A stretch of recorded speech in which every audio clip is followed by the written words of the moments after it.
It is almost the end of the year. How do you get into the new year feeling energized and be ahead of others?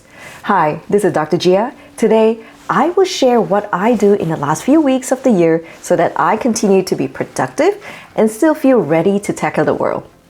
Most people are checked out during this time, so this is the perfect time to be sneaky and get ahead of others. Number 1, restore physical health and energy. To be able to do great things, we need energy. So I take this time to get sufficient sleep and try to pay off all of my sleep debt. Another thing I've done for the past few years is that I stopped going to late night Christmas parties, dinner parties. I also stopped alcohol. The reason is I found that it takes only one late night and a tiny bit of alcohol to mess up with my sleep schedule, and it would take me a whole week to recover. I know it makes me sound like such a bore, but we are trying to achieve something even bigger and more exciting. That is our big, audacious goals. Number 2, write down the wins for the year. When you are in the day-to-day grind, you may forget all the wins you have achieved. Take a sheet of paper or a Google Doc, then write down all the achievements and all the things you have done in every aspect of your life. Don't limit yourself to the actual outcome, but also think about things that you have tried, people you have met, how you have improved your workflow, and the skills that you have learned. Here, go all out and have fun. Number 3, throw old things out. Before we can add new things into our lives, we need to get rid of old things, old mindsets, and old habits. First, physical things. Some examples, I will throw out journals that I have not read and stacks of old papers that I said I wanted to read but never did. Next, throw out mindsets that do not serve you. Some examples, scarcity mindset. In the past, I used to feel a pang of disappointment in myself every time I see someone crushing it in their career, for example, more publications, more grants. Then I learned that success is infinite. Just because someone is successful, it does not take away from the success pool. In fact, they have shown me a way, they have shown me a shortcut to where I want to go. With that mindset, now I feel more inspired rather than disappointed. The next thing, throw out old habits that no longer serve you. One thing I realized about myself is overthinking. I like to mull over a plan and not take action. So this year, I'm gonna start taking massive actions faster and quicker. And if I make a mistake, at least I learn faster. Also, sometimes you have to give up comfortable things. These comfortable things could be holding you back from your goals. Am I doing the same things over and over again? The same type of project? And if you are a leader, are you doing the same old thing within your program? This could be a reason why you are at a plateau. So it is time to throw out old comfortable things and try out something new. Number 4, rekindle old projects and get quick wins. If you want to remain productive in the last few weeks of your year but still feel rested, let me share this biggest tip with you. Resurface old projects. You know you can't complete a research project in 2 weeks, but there are things that have been sitting in the perpetual to be completed pile. So choose a few projects that are very, very close to the finish line. If you can clear 1 or 2 things out of this pile, you will end your year with a bang and feel ready for the next year. So let me give you some examples, and this is in the order of importance. First one, revise and resubmit. If you have one of these and have been sitting on it, work on this first. A revise and resubmit means that the editor really wants to publish it, but they just want you to make it a little bit better, and you're so close to the finish line. Get started with that now. Number 2, projects that are in the middle of the writing phase. Choose the one that is closest to the finish line. Don't pick one where you have to write from scratch. Pick the one where you have the least things to do. For example, if you only have references left, do that one. And for projects where I am waiting for an edit from a co-author, I will send them an email to nudge.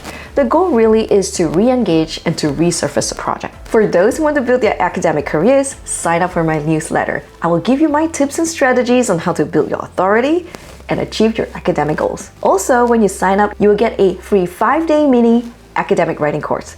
The link is in the description below. Number 5, goal setting. Now we get to the fun stuff. At this point, I will write down big, audacious goals.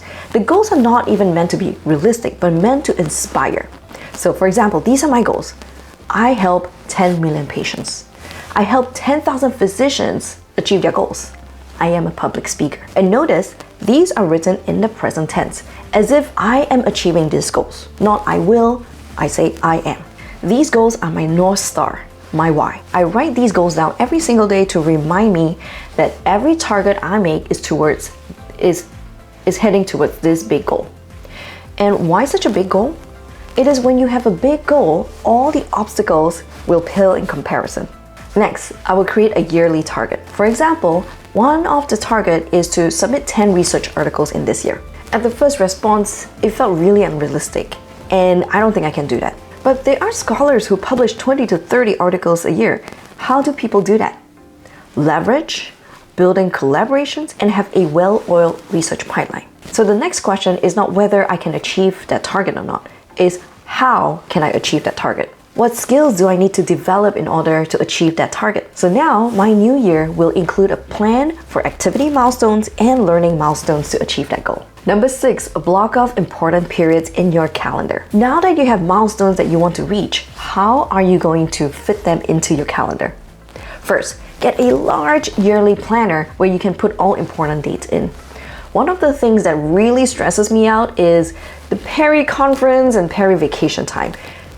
Taking vacation is fun, but the week before and the week after can feel so stressful because I'm trying to catch up with work. So I have this yearly planner right in front of my desk that shows all of the important events. I will put the conference dates, vacation dates, inpatient service time, grant submission deadline, summer holidays. And if you are in medical or graduate school, put down all of your exam dates, project submission deadlines.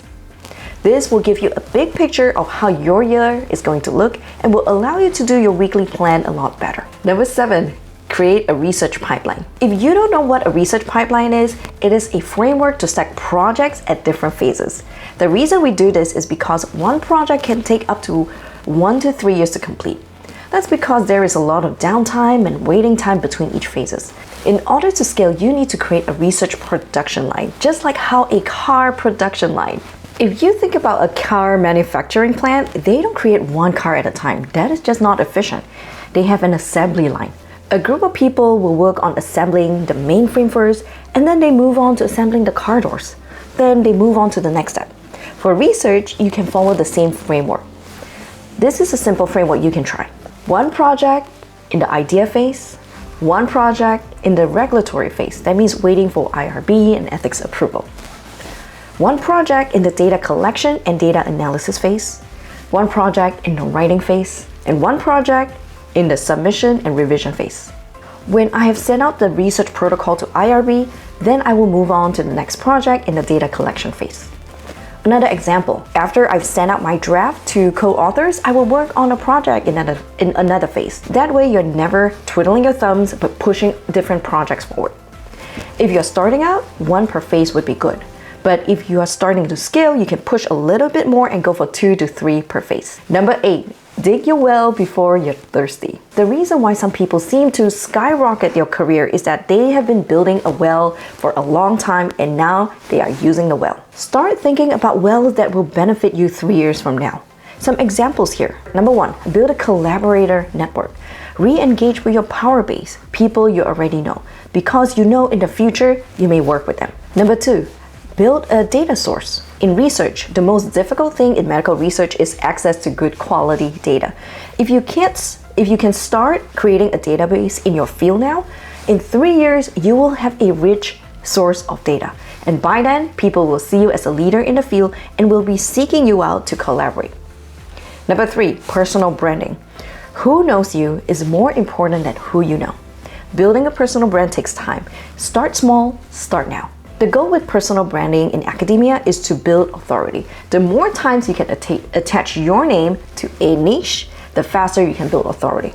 For example, I want to establish myself as a researcher in acute kidney injury. So whenever I give talks about acute kidney injury, I will announce that I am giving a talk. I'm excited about giving the talk. That way, people know that I am interested in acute kidney injury and that I am open for speaking. The thing is, even after learning all of these powerful strategies I've just taught you, you still have to write that paper. And that means you need some resources to guide you on how to write an academic paper. And believe it or not, that key information you need is in this video right here. So watch that next to really get the results you want.